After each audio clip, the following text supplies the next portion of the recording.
You're listening to WWDB AM Talk 860. This is the Looking Forward Show. Life can only be understood backwards, but it must be lived looking forward. At the intersection of justice and community lies the Looking Forward Show. And now, here's your host, Jeffrey Abramowitz. Welcome to the Looking Forward Show at WWDB AM Talk 860 and podcasted. My name is Jeff Abramowitz, your host for the day, and I am excited to be here. We are just getting into this cycle of justice where we're talking about reentry, and I cannot think of anyone better in the country to talk about the great work being done for people that are going through our justice system and coming home than Shannon Ross, and really excited about having Shannon on today. I will tell you that over the next few weeks, going to the next few months, actually, the Looking Forward Show is going on the road. So you're going to be listening to us from all different venues across the country. I know we'll be down at the Coalition on Adult Basic Education in Nashville, Tennessee. We're going to be out in Dallas for a bit at the Correctional Educators Association Conference. We're going to be in Washington a whole bunch. So check us out. Listen to a lot of great guests that we have coming on. And the show is really moving forward. We're excited about it. If you're interested in being a guest on the show, or if you want to be a sponsor of the show, super simple. Just check us out at lookingforwardshow@gmail.com. Send me an email, send our staff an email, and we'll make sure we get to you and get you on the schedule to share the awesomeness that you may be doing. So I want to get right to the chase today because I'm glad to have Shannon Ross on the show today. Shannon, how are you? I'm good. Yourself? I'm great. So, Shannon, thanks for taking some time for us today. And I know you're doing something crazy. So tell the audience where you are and what you're doing right this minute. Well, at this moment, I'm in the back staircase of the convention center in Austin where South by Southwest Education is. It's the only quiet place I can find. There you go. That's good enough. So you're at South by Southwest EDU, and I got the chance to speak in there a few years ago. What an amazing conference it is. It really is all about education, and there's some people from all across the country. We're going to talk more about the work you do, but I'd be remiss, Shannon, if I did say that, you know, I've had a chance to follow you for the past few years since you've been home, and I was wondering if you could start off really by you sharing your story with the audience. Yeah. So what's interesting as a storyteller, you know, because my work is very much based on storytelling, and I'm always asking myself at the beginning, short, middle, or, you know, long. And so it's just kind of that pause of thinking where to start. And I think for me, it usually is appropriate to start just on the fact that I did 17 years in prison and then kind of like clarify the points around that. Before I got locked up, I'm born and raised in Milwaukee, Wisconsin. I did my freshman year at UWM, which is the University of Wisconsin in Milwaukee. Then I subconsciously decided I wanted to spend the next 17 years of my life touring the Wisconsin prison system, and then got released in September 2020, and have been engaged in a wide variety of things around liberation work since then. Kind of that leans on when I was inside, that all started when I was in there, right? It didn't just kind of kick in when you get released. Everything that I think most of us are doing in this space, we were doing it inside with less resources, less capacity, maybe less knowledge, less connections. And so when I was inside, I got my bachelor's degree in business administration. I was able to design and co-manage with a friend of mine who's still incarcerated a coping skills program through the psychological services unit inside for 2 years. It's a really remarkable experience for me because I've never been somebody who struggled with mental health issues in a strong capacity my whole life. I think my ambition is my mental health issue if I had to choose, you know, where that would be for me. But just kind of being engrossed in the work of individuals who are doing that work every day and struggling, trying to find their own path, it just opened my eyes to a lot of things that I've been very fortunate about in my life. And then when I got close to release, a little closer, I started this organization that I now fund and now manage called The Community, which is one of our logos. It was a newsletter at first, and slowly it became the most widely read publication in the Wisconsin prison system. And then when I got out, I was able to move towards this correcting the narrative work that we do a lot of now. And basically our work overall now encompasses our pre-entry, which is all of our in-prison work, our learning platform, our fellowship, and our newsletter, and then our correcting the narrative work, which is our presentations. We have the largest celebration of system-impacted people in the state of Wisconsin. I like to say the country until proven otherwise. We had over 400 people there last year. We have our video series, and we have a podcast called All In, All Out. It's on our second season. So just a wide variety of things that all come together, and better preparation, meeting better opportunities for greater stability and safety in communities. Awesome. So you got a crazy journey, and I always compare like how many people ran on similar highways to me after I did 5 years inside. I want to take you back a little bit because I want to start with behind the walls. I know when I was away, I just had this passion for learning inside. Like I read over 1,000 books. I taught over 60 classes inside, and I made it was really intentional about the fact that I was gonna figure out not only why I was inside so I didn't go happen again, but more importantly, what was the bigger picture? Like what was my purpose? When you were inside, did you find your purpose? It's hard to say. I mean, I'm not a believer, right? So a lot of my work has come to, which kind of makes it tougher sometimes. I have like a Buddhist framework in the way I see the world, but I'm more agnostic. And so I've always struggled with the concept of purpose because that for me means that like there's this one thing that I'm meant here for. But it's really been difficult for me to ignore the fact that so many things seem to happen in a very non-coincidental way in my life. And I've been kind of put in positions and connections have been made that seem to guide me towards this work of just, I think empowerment would be the thing if I had to choose, is what I found to be my purpose in helping other individuals discover and navigate the difficulty to be empowered and to tap into their agency. I have had a pretty good life, even despite the fact that I spent 17 years in prison. I haven't, had the ACEs that a lot of people have when they go inside. And so from that, I've never felt any kind of pride from that. Never felt any sense of like, oh, these things I've done are my accomplishments. If you ask me the word pride or what I'm proud of, I'll tell you nothing, because I feel like these are all things I've been very blessed and put in position to then further that and you pay it forward. And so if I had to use the concept of purpose, I would say it's just empowering other people to see what is possible in their life beyond the limitations that they have been shown for what's possible by the people and the environments that they have come up in. I love it. And I think a lot of it is, it's empowerment for me as well. I think it's also this notion of self-responsibility. Like when I was away, I felt responsible that I had been a lawyer for 20 years. I needed to, help other people that were around me that maybe, weren't as wise on some of the things, or maybe, and the truth was I probably learned more from them than they learned from me during that whole journey. But you were educated inside and you got your BA. How hard was it to actually, to take that step, and what motivated you to go through college inside, which really today is becoming more and more acceptable and reasonable because of Pell Grant and that kind of thing. But you did it at a time where really a lot of that opportunity wasn't available, correct? Yeah, I was in the middle of Pell cancellation and Pell reapproval for people that are currently incarcerated. And so it's been a bittersweet thing, especially as I was leaving and the Second Chance Pell Initiative was starting up when I graduated in 2017, when I completed rather.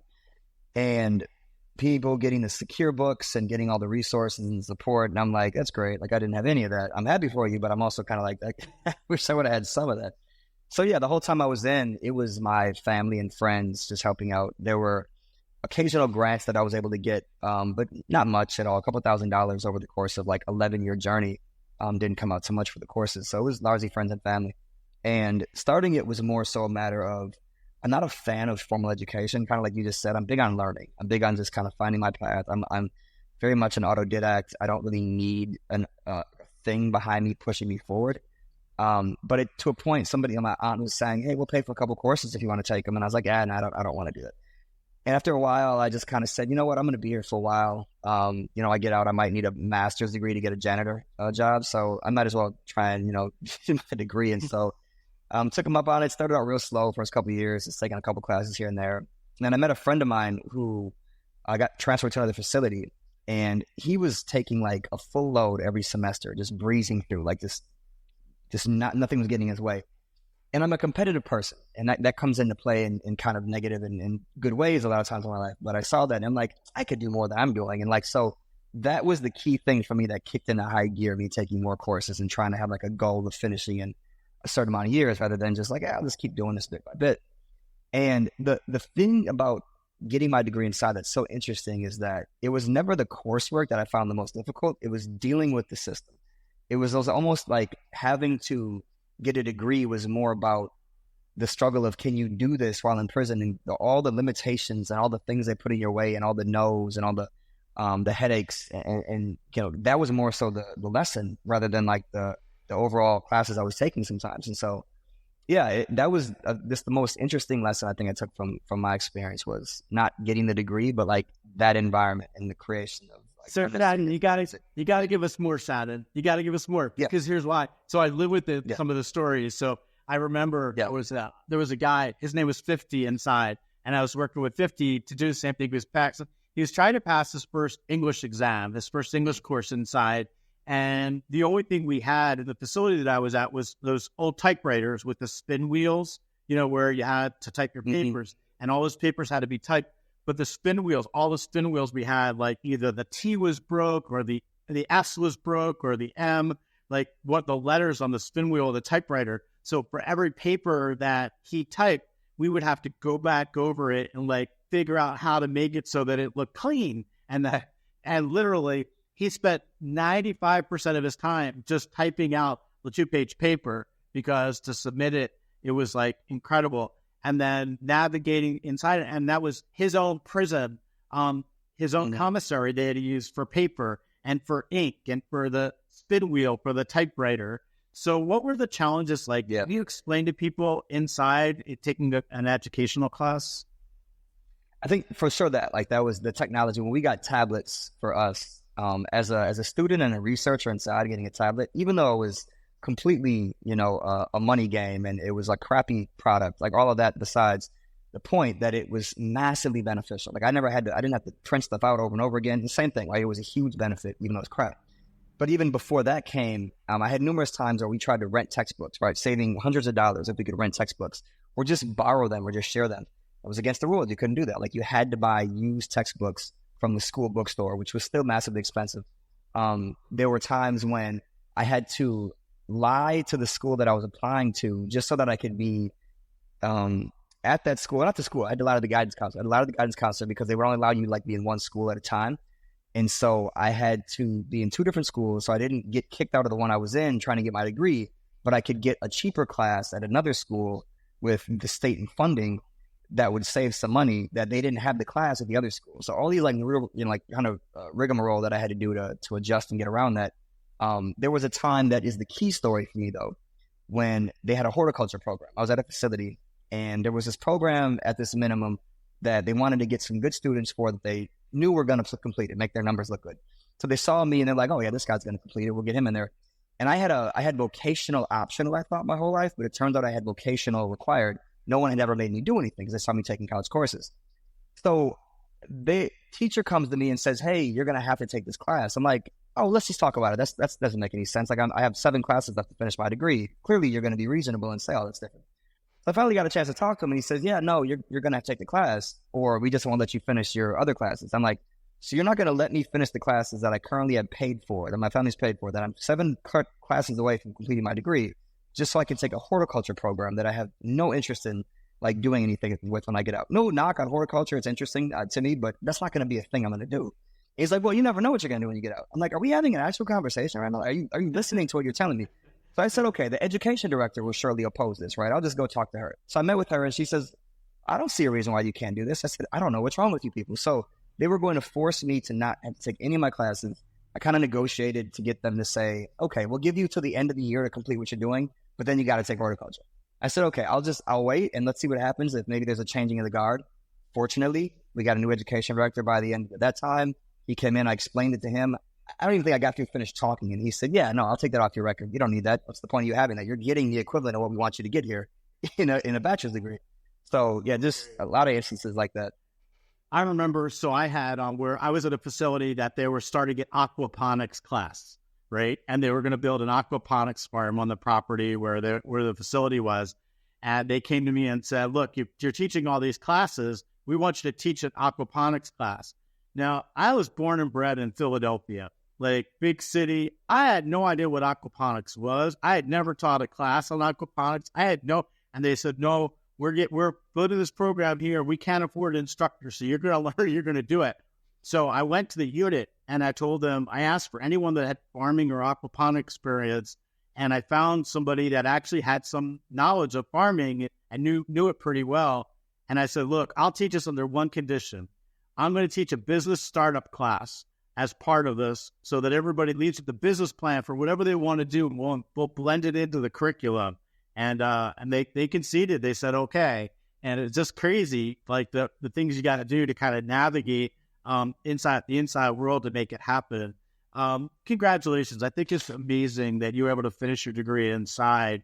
And that's something that with the Pell Grant, my glass is half empty. It's always half filled, Shannon, with everything. But when it comes to Pell Grant initiative, kind of half empty here. I just don't think we're doing enough to help people transition and preparing them for college. And that scares the pants out of me because we're really setting people up for failure.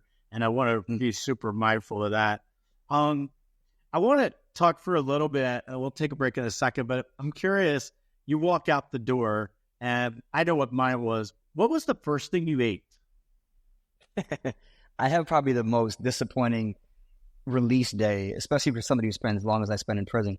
So I just like, if I can tell you a little bit about the day instead of just that answer, because I think it leads up to it. It's funny. I was released 3 hours early. They let me out before count instead of after count. So I was left maybe 2 hours early, just so I could make it back home on a 3-hour ride home for my first day of class for my master's degree. Because I had a scholarship to graduate school when I got out. And so I get out, we're driving home, and we stop at Quick Trip. And I did not know Quick Trip became a grocery store while I was locked up.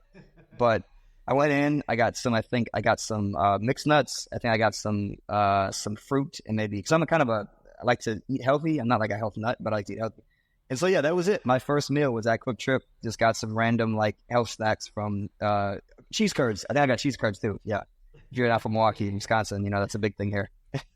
For sure. So it's actually interesting because my daughter picked me up, and my daughter, she's amazing, but she packed the car with snacks, like every kind of snack you could imagine, from candy bars to, I love chocolate, to you name it. And I love ice cream. I didn't eat ice cream for 5 years, and she had a cooler with ice cream there. I think I gobbled that thing down so fast that my facility is pretty far away from where I was headed. So she helped me with that. That's kind of funny. You're listening to the Looking Forward Show. We're on WWDB AM Talk Radio 860, and we're going to be right back with Shannon Ross. This is WWDB AM Talk 860, the Looking Forward Show.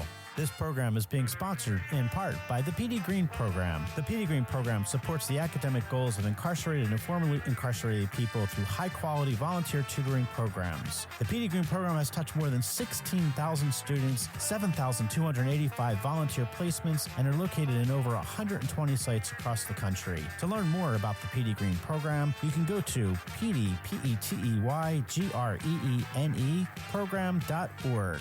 And now, back to our host, Jeff Abramowitz. Shannon, we're back, and I love the fact that you first of all snacks and that first bite afterwards. But I had a bucket list. I had a list of things that I wanted to accomplish when I came home, and I'm curious, did you have the same? Like, did you have things? And would you have ever expected that you'd be doing the things you're doing today, which are remarkable, before you walked out the doors? I think for me, the things I want to travel the world. I still like to. It's difficult when you're on paper, but it's possible. We went to Belize last September. That was a really remarkable experience to see the only nonprofit prison in the world, I believe, as what we're told. But I think outside of those big things that I think we all wish for, even as human beings that are not incarcerated at some time, is the small stuff. I just wanted to kind of walk down the street and be left alone. I'm just in here, Austin. I ran this morning around Austin. Never been here before. I don't know where I'm going, but I just ran around listening to my music that I chose, my playlist. Just those small things for me were always what I just couldn't wait for. And I find myself getting pulled away and forgetting about that sometimes, about how enamored I was at the thought of just the tiniest things that I sometimes take for granted for nowadays, which I think a lot of us do quickly when you get out and you forget about that. So that was the stuff that stood out to me the most. It's the simplest things that I just couldn't wait to get back to. Yeah, I sympathize with that. I think for me it was it remains sleeping through the night. So I remember in where I was, they counted twice during the night, and guards would take their keys and hit them against your bunk or your cell door, and it always woke me up 2 or 3 times a night. And it took me a good long time after I came home to stop hearing keys at the nighttime, and kept waking up, rolling over, waiting for, for count to be over. It's kind of those little things. I do appreciate coming home and sharing a lot of the challenges that men and women have inside of the prison system as we come home. You are absolutely doing some amazing work. I was in Milwaukee recently at the National Governors Conference, and what a great city. But you're killing it in Milwaukee, and I was wondering if you could share a little bit about the community, because it's a remarkable organization that I think people need to know about. Yeah, definitely. I did not know you were here. When was that? It was that you were here? It was about maybe a month and a half ago. Okay, cool. Disappointed you didn't say anything, but I will let that go for now. So sorry. It was short. I was in. Yeah, no, I get it. I definitely get it. Yeah. I've had people get mad at me when I'm in their town. I'm like, listen, I don't travel for like hanging out. Like I was here for I get back for stuff, so I apologize. No, so the work that we do now is the pre-entry and the crux of the narrative that we have, and this is just kind of a third maybe of the work that I find myself in overall, the different hats that I have. But we have a learning platform that we're building out for carceral facilities across the entire country, so that people, no matter where they are in their experience of the system and their journey, they can have access to high quality content to prepare them and get them information about any career field. So I think one of my big gripes that I experienced and still exists in the system around education inside is that, one, we have a focus on the gold standard of in-person, which is very true. Like that's the gold standard for sure. But when you have a specific space like, corrections, it is very difficult to have in-person. In fact, in-person can actually be, I think, harmful at sometimes, because facilities now have power over the curriculum. Maybe they can just say, hey, we're not going to allow this. We don't like that conversation. We don't like that topic, that book. They can have lockdowns, and then that shuts down any kind of visits or getting in there for a while. They can have COVID, for example, everything was done. They can have just staff who, for whatever reason, don't like the program or don't like somebody coming in. And they also, this is the biggest one for me, they base it off of behavioral records, right? Like I had a number of tickets when I was inside. I know some of the people that are doing really well out here, they had major tickets a lot because they just were not, conforming to the desires of the system. But they were people you want to be in your class. They would learn all day. And so it's very subjective, a lot of this stuff, when you try to get in-person programming. So great. It should be in there as much as we can, but there should be more of a hybrid model of like being able to offer really, really high quality stuff to anyone. If you're in the hole, if you're not at a facility that has the program you want, right? Whatever it is, don't have money, you have a bad behavioral record. So we're trying to create that right now with the learning platform. We're a little bit into it. I'm kind of being picky. I'm trying to find Amy Lopez has come on to help us a bit. If you know Amy, she's very well experienced. Amy's on our advisory board. Yeah, perfect. There you go. Yeah. So yeah, we're just trying to build that out more and more. But that's one thing. We have a fellowship we're building out right now with the community healthcare worker training as well. So those are the two elements that we're the most in the midst of creating for our pre-entry work, which is all of our in-prison work. The newsletter, though, is still the main thing that we've always done and will always do. We just hired a full-time person to manage all of our pre-entry work. And the newsletter goes to roughly 8,000 folks in the Wisconsin prison system. It was, again, a most widely read publication. And we just try to provide whatever we can to people, no matter where they are in their journey. If you just need to know somebody's there to listen to, if you listen to whatever you have to say, if you just need to know that there are other, success stories out there and there are options and there's resources, that's good. And if you actually want to start engaging with, more of these resources and people to develop yourself, you want to be able to be that journey for folks coming home. And so, or even if they're not coming home, like people that are inside for life, those are the redwoods. Those people are so important. Yeah. It's overlooked that. I want to talk about that for a second because it's one of my passions. I think that somebody asked me when I was in Washington not long ago, they said, at what time in someone's journey should education start? And I'm like, what do you mean? Like, well, 5 years to the door, 6 years to the door, like when should you start? And I was like, everyone inside deserves to be educated. And in fact, what I've come to understand better since I was inside was that, the people that are older in the system that are down for a longer time, they become your credible messengers they become the ones who really inspire the young people and spread the message, like, you don't want to be here down 25 years like me. You want to figure your way out of this, and this is how you do it. Get smarter, and really they motivate the young people inside. And I'm wondering, does your program at all target some of the people that are spending longer time inside and use them as your credible customers at all? So that's the area where we're at the beginning phase of that for the learning platform and the fellowship. But the newsletter, absolutely. Like, from both having a pretty good reputation when I was inside, guys coming home, like my name has some respect to it and stuff that we're doing, that I'm not like scheming people, right? This is a legitimate thing. But the newsletter's been going on for a while. We have folks that have been in there for a while reading it, and they like share it with new people coming in, saying, you want to get some information when I was coming up, sign up for the community newsletter. So yeah, absolutely. Like they're not just the individuals that are going to push the program, but if all of our goals are to have more people coming home empowered, oftentimes you will have a facility that is very harmful and toxic with individuals who are like these safe havens, and that they're the only people that some folks coming home in 2 years or 3 years are going to encounter while they're inside to keep them, maybe stable or get them to be in a better place to come home. So they're just as important as the person that does come home. Sure, Shadi, you said something really that struck me just then, which is really the nature of some environments inside and how toxic some of them are because of the correctional staff, because of a shortage of staff, because of a lot of things. Sometimes it's just historical. That's just, they treated inmates a certain way when they're inside, and not as individuals, but just as numbers. And I'm wondering, are we seeing it all in the country beginning a shift in the paradigm? Are we beginning to see a shift from some humanity being shared back into the system, that just men and women that made some choices in life and they deserve an opportunity?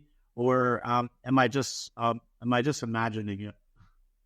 I'd like to say I see it and I don't see it. Like there's when you go to these conferences and you go to these areas where there's a number of us that are formerly incarcerated or that are in this work, what you often find is this really interesting dynamic of the ups and the downs of each facility or each system, right? You'll talk to somebody and they'll say that they have some new program or they have some opportunity, and like, dang, you got that.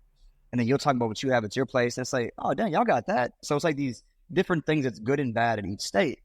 And I know right now, Wisconsin, we've had significant struggles the last couple of years because of COVID, because of staffing vacancies, right?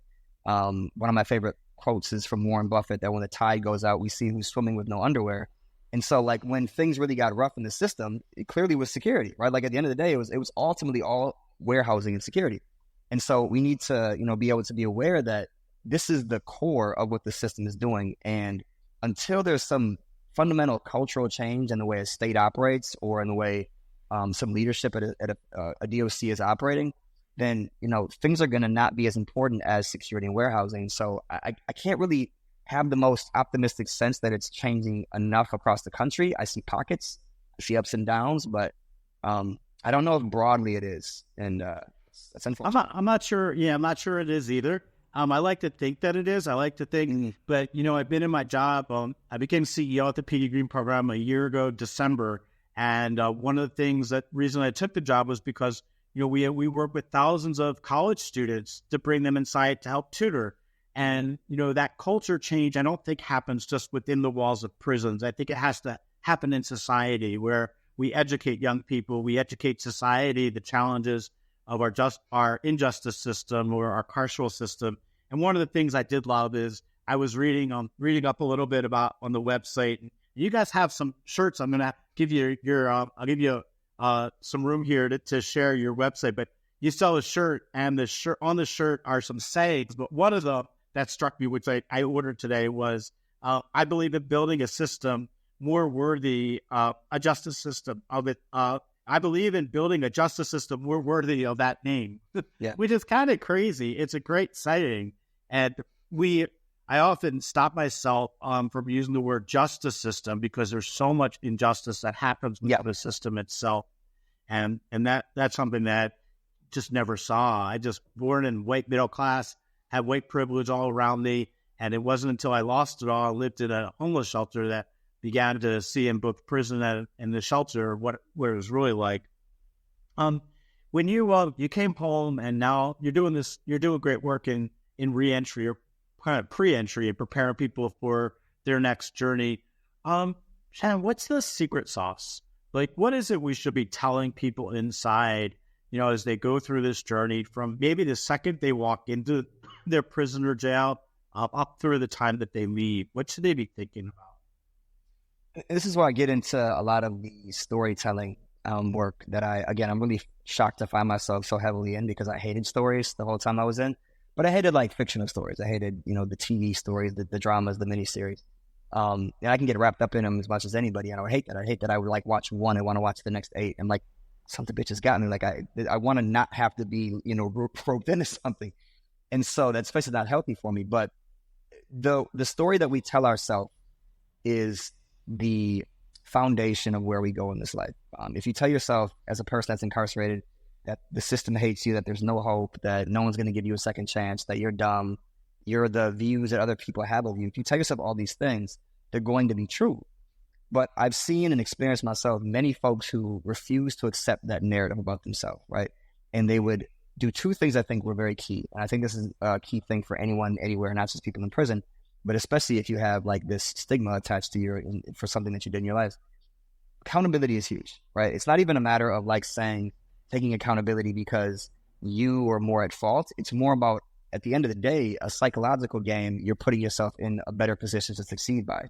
Because if I'm telling myself that all the things I did wrong are my fault, that sucks, I made these mistakes, it's also great because I can change that. Like, it wasn't somebody else controlling my life. I did these things and I can get myself back out of that. So you're taking your power back by also going through this very difficult period of accepting that you've done these things that have kind of messed up your life. So accountability is massive. You have to do that if you're going to start getting in a better place, in a better positionality to succeed and thrive. The other one is the environment that you have, right? The things you do every single day, those habits, that is going to be the road by which you find yourself getting to where you want to go, right? So if you have a day where you eat unhealthy food, you sleep a lot, you spend a lot of time just lingering around and chit-chatting with people, you watch a lot of TV, well, it's very obvious what you're going to get from that. But if you start to put in place very simple measures at first, right? Just change the things that you eat, right? You have more energy, not because of diet, not because of like, I have people tell me that commonly, they'll see me, I'm not a large person, and they'll say like, why do you eat healthy? You're not, you're trying to lose weight, like it's a joke. And I'm saying I'm trying to have energy to get the most out of this day. That's the main reason why I try to eat healthy. But if you sleep a certain amount of time, make sure you get good sleep, but not too much. All these basic health measures, that puts you in such a better position to succeed and to be able to see things and to be able to respond accurately. Like, your emotions are not up and down. You're not like in a bad mood already, so that when something happens, you do something dumber and get yourself in a worse position. So those are the 2 things for me that have stood out in my life, and I've seen is the accountability and the health habits to increase your odds significantly of making better decisions, of seeing more clearly, and of understanding how you can every day just enjoy this life better, so it's not such a drag for you. Yeah, so there's a bunch of things I need to unpack there. The first is I love the accountability piece, but I don't believe that these are the things that bring people into prison are about mistakes. I think they're about choices. Like, we make choices every single day, and Einstein has a great line: if you make 10 bad choices a day, you're just not trying hard enough. And the reason is because that's how you learn. You do things that not so good, you do them over and do them better, and it clicks, and that happens. I think we all make choices that land us in certain places, and life really isn't about the choices that you make, but about the lessons you learn from them. Like, what did I get from that? And like everything I do, it is that accountability. Like, I'll get done this show today, I'm going to sit down and say, man, I should have asked Shannon about this question, or I did this good, or, I shouldn't have followed up on this lead, or whatever it is, and really taking responsibility for that. And now it's gotten to a point in my life where, I don't know if this is for you at all, like it, but I cannot walk down the street today and not walk past a homeless person and engage them. Like, I just need to acknowledge that they exist, to say, how you doing? And it's not about giving money. It's about just seeing them, just seeing that they're there. And, for the longest time, I lived my life and just my eyes were blind to it. Like, I didn't see it. And they're just people that have fallen on challenges like anybody else, recognizing that. So that's been kind of really interesting, because the grace of accountability. Yeah, seriously. And the second part of it is the self-responsibility that flows with it, like the responsibility to do something to make change happen. And, you're doing it, you're making change for how many people. Is there a story that you have where you just shake your head and say, gosh, what if I wasn't there? What if that person wasn't in the community, or I didn't help them, or I didn't reach out, or I didn't return that phone call? Do you have any stories that stick out in your head like that? I mean, yeah, I have many. I think one that stands out is Sean Pika. So when I was inside, I would make a lot of three-way phone calls, and that's not really legal. It's not legal at all. It's not really. It isn't legal inside because you could contact your victim or somebody else. They always have 1,000 security reasons why they don't do something, but they don't really concern themselves with it. Like, I probably made hundreds of three-way phone calls during my time in prison. I got one ticket for it in 17 years. So clearly they're not really, overly caring about it. And I would get names, and my mom would get names, and we would email them and say, hey, can my son call you at some point, right? And so in 2013, maybe, somehow my mom was listening to NPR, and a story about Sean was on there. And she said, hey, I just listened to the story about this guy. He did 17 years as well, similar crime, right? Now he's running Hudson Link. I said, okay. So she sent me some information. We emailed him. I think he agreed to provide his phone number. And we just tried, and I called and called. He's a very difficult person to get a hold of back then, especially now. And I think I have more of an easier time getting a hold of him then than I do now. But he finally answered, and we talked, and we just created a kind of a relationship. And I would talk to him occasionally the next couple of years. So by the time the newsletter started, I said, hey, I'm trying to do this thing. I just need a couple $100. You know anywhere where I can raise it at? And he says, yeah, I'll give it to you. And that was the beginning of the community, was him giving us, I think, $150 back in 2014 to start this thing off. And here we are now. So it's just examples like that. If I hadn't my mom hadn't told me about it, if I just hadn't been comfortable breaking that rule, I don't potentially, meet Sean, and I don't know if we have the money for this. I just don't know. And he's been a mentor in general over time for a lot of stuff. I love it. I know Sean well, and what a great guy. But yeah, I think about those stories, and I think about the ones too where of people that got serviced by us, or that we touched. One of them, there's so many of them. And just the little things of giving, diapers to people when they come home, for their kids, and making life just a little bit easier for people as they go through their journey. If people wanted to get more information on the community, how would they go about doing that? So our website is thecommunitynow.us. I know it's not the most convenient URL to have, but when you have a generic name like the community, your options are to choose that or pay $30,000 to somebody that has the community.org. So, I love it. Thecommunitynow.us. Super easy to get to. We're going to take one last break. Sean, I'm going to give you a heads up on this one. So at on all the shows, I have a magic wand that I always give to my guests. And I'm going to give you a magic wand when we come back, and I'm going to ask that you kind of use it, and you get one wish when we talk about the work that we do. What would you use it for, and how would you change it? But you're listening to the Looking Forward show on AM Talk 860, and we'll be right back. This is WWDB AM Talk 860, the Looking Forward show. This program is being sponsored in part by the PD Green Program. The PD Green Program supports the academic goals of incarcerated and formerly incarcerated people through high-quality volunteer tutoring programs. The PD Green Program has touched more than 16,000 students, 7,285 volunteer placements, and are located in over 120 sites across the country. To learn more about the PD Green Program, you can go to pdpeteygreen program.org. And now, back to our host, Jeff Abramowitz. We are back at WWDB, the Looking Forward show. I'm super excited. Shannon, it's been amazing. Shannon, I'm so glad you took some time with us. I'm curious because the last bit of this show, I like to spend time on just wishing how you can make change happen. And Shannon, you've been doing some amazing work. And I'm curious, besides $1 million, which I think we'd all like to have, maybe it's not enough today anymore, but I'm going to give you my magic wand, and you get to change the system. What is it that you like to use the wand to do? Take over the media. Somebody actually asked me that similar question a while back, and I hadn't even thought of it beforehand, but then something in my head just said, because that's where my work is largely around storytelling and narrative. So the way for me that we are viewed as people that have criminal records, the way the system is viewed, the way that people who go to prison, like, most of us come from similar backgrounds of poverty or marginalization or of ACEs. Like, the prison is a warehousing facility of people that society allowed in some sense to experience life, so that they were, abused significantly to have, high levels of numbers in the ACE test, which is the adverse childhood experiences. But all of that is based off this narrative that we collectively understand and tell ourselves and tell about the danger and the othering and the evilness of people that go to or were in prison or committed a crime. And so being able to control that narrative, to tell stories differently, to be able to expose people to, the breadth of the reality behind people that go, people that have been inside, and how we can prevent that through storytelling as well, with better programming and better support for those. That would easily be what I would take over and do to create systems change. I love it. So, and that's so important to, I know it's so important to recognize. So when the media gets involved and how you spin things, often reflects the way society sees things that are right in front of them. And oftentimes we only hear really one side of a story.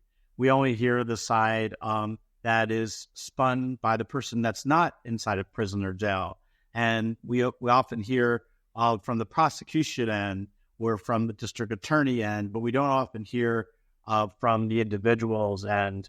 And I don't think that, and I think that controlling the media or being able to show both sides of every issue is something that we often lose sight of and don't pay enough attention to. But there's a great line by Walt Whitman, and I got this from Ted Lasso, if you ever watched a Ted Lasso episode, but he said there was a billboard, and the quote was, "We should be curious and not judgmental." And when it comes to the work that we do inside of our prisons and jails, I think we really need to be curious. We need to ask questions of people as they go through their journey inside the walls and come home, and ask the questions, what do you need? What don't you understand? And don't make assumptions. When people come home, don't assume that they know how to turn a computer on, or that they have a place to live, or that they have enough food on their table, or that they have a few dollars in their pocket for transportation, or that they have a Gmail account. We have to ask those questions, and we have to be curious about how we can support people that are in the system coming home. So I appreciate the use of my wand. Thank you very much, because Shannon, it is something that, those changes are within our reach now. We're starting to do it, and it's through the great work of the community and the work that you're doing, which is remarkable. On your website, and it is the communitynow.us. You have some merchandise that's on there that I take it supports the organization. Yeah. But again, I was struck by some of the quotes on the shirts, and one of the other ones that really took me back was, "We're the stories. We are the stories we tell ourselves. Your past does not define you." And really, so super true. So super true. I'm curious, in your journey, it took me a long time to forgive myself. A lot of what I did was about recognizing that it was okay to make the choices that I made. They weren't that great, but gosh, I don't know that I'd be as happy as I am today, but for the fact that I went down this path and learned the lessons that I needed to learn and understand. Was forgiveness a part of your journey, and did that play a role in your motivation when you came home and to do all the work that you do? Yeah, I think for me, when I first got locked up, I was doing a lot of reading, a lot of what I call self-therapizing, which is just self-talk, trying to figure out where things went wrong, because I was not an individual that had a lot of issues. I wasn't an individual that could not control myself. I wasn't an individual who lacked in some financial resources that mandated me feeling I had to, do something illegal to go to prison. Something went off the rails seriously to be in that position. And so I did a lot of self-reflection, again, reading as well and studying and asking questions. And I think in the first couple of years, I discovered, I went to a Buddhist chapel session at the chapel. I don't know why I can't think of the term right now. And so there's a specific term that the prison used for when you would go for anything. And so I went there to experience what it was like to, have the chaplain talk about, well, actually it was a Buddhist chaplain. It was, yeah, Tony O'Connor. And from then on, I kind of just started reading a lot more and looking at suffering and looking at forgiveness and compassion. Those are very big themes of Buddhism. And I don't know when it started to really happen for me. I would like to say it started right away, but probably didn't. But it was more about forgiving, like not just myself, but it was the understanding of forgiveness in general and the power in that, and the fact that none of us are good and bad. None of us are the mistakes we've made. None of us can be boiled down to one thing from our life. And that allowed me to collectively start to see the things that I'd done and be okay with the pain that I had caused, because I'm really trying to focus on addressing that. I can't do that if I have this heaviness on me, right? I have to be able to say at the end of the day that I am not carrying all this unproductive weight of the things I've done wrong in my life throughout my going forward and my progress, because I'm not going to be of use to anyone if I do that. I have to be able to find a way to utilize the lessons from the things that I've done that are terrible and apply that in a powerful way going forward, right? And I think there was almost a bit of an approval from like my mother and some people that were close to me to say, yes, we want you to go and be something that is much more beneficial than what you are now. And so like being able to let go of that and say that the focus has to be on helping folks and being something of use to the future based off of the things I did in my past. I can't carry that past with me and do that effectively. And that's a lot of what we talk about, we preach, and what we talk about with correcting the narrative is people understanding that there's a physics to guilt, there's a physics to shame. And it's one thing to have that and really feel it, but there's another to be of value to yourself and the people you really care about, that if you carry that with you all the time, if you're just colored and defined by that you're not going to be able to be of use to yourself or anyone else. And so it was this ability at the end of the day to say, there's a goal here, there's something I can accomplish, and this can't come with me if I'm going to be able to do that. And I see the people I know that are friends of mine who carry that with them, and I have good friends that are still really, held down by the things they've done in the past, they've experienced. And that ability to move and navigate the world when you don't have that shame, and the ability to do it when you do have it, is just stark. And so for me, that was just the huge lesson I had early on. I was able to kind of start to put that into action during my time inside. And I think you see it a lot of me now, is that I don't carry the pain and the harm I've caused because I'm so focused on reversing that and preventing it for others. And those two can't go together as effectively as one would want from society. It was really hard for me, Shannon, when I came home. And even up until, I was been home 8 years. And I would say for the first 4 years, I struggled with the holding my head up high and sitting in a room and recognizing that I belong here. This is a place I belong, and that I should be proud of where I am today and what I've accomplished, and a lot more to do. And that's why, we talk about purpose. There's something about today, and I don't know if you feel this, but I can't wait to get up every morning. Like, I can't wait for my feet to touch the ground. I get out of bed now with just this amazing energy that I can't wait to see what the day brings and who I'm gonna connect to, and how that interview is gonna go with Shannon Ross, and just all of that good stuff that we can do today. So being at South by Southwest, I know it's your first time in Austin. It's a remarkable venue, and it's a great place to be. But it is with purpose that you do it. You're sharing your journey with people, and the reality with both of us and many people that are justice impacted is people are not going to remember a lot of what we say, but they're going to remember our stories. They're going to remember our journey. And for me, I'll always remember what you've accomplished while you were away and as you came home, how you're taking every day and making a difference. And it's remarkable. So thank you for joining us on the podcast. Give it to us again. If we want to get hold of you, we want to make a large donation out there to a really good cause. How can people get hold of you? The communitynow.us. And we're on pretty much every social media platform near you, I guess you could say. I love it. The communitynow.us. Shannon Ross, thank you so much for taking time out of your schedule today and doing good work out there. I will tell you that it is the community is just one of these great programs but it's only one of many that are across the country. We need to take programs like the community. We need to learn how to replicate them. So if you're in a state, and I know this podcast gets out across the country, if you're in a state that really is looking to do good work, give Shannon a call. Reach out to him on social media and hit him up and say, I've heard you on the Looking Forward show, and I'd love to talk to you about bringing a program to your city so that we can share the great work that's being done, because they certainly have used a wand to do some great magic out in Milwaukee. And I'm looking forward to next time I'm out there actually catching you for dinner and getting to see your program in action. Shannon Ross, thank you so much for joining us today. We appreciate it. You've been listening to the Looking Forward show. We're on WWDB AM Talk 860. We're podcasted across the country, and it is in fact where the intersection of justice and community lies that you can find the Looking Forward show. If you want to reach out and be a guest, please reach us at the Looking Forward show at gmail.com. And you can check us out on our YouTube station for other episodes, or on the WWDB radio station, where we have all of our shows playing all the time. So, Shannon, thank you so much for being with us, and we'll see you at the next episode. Take care, everybody.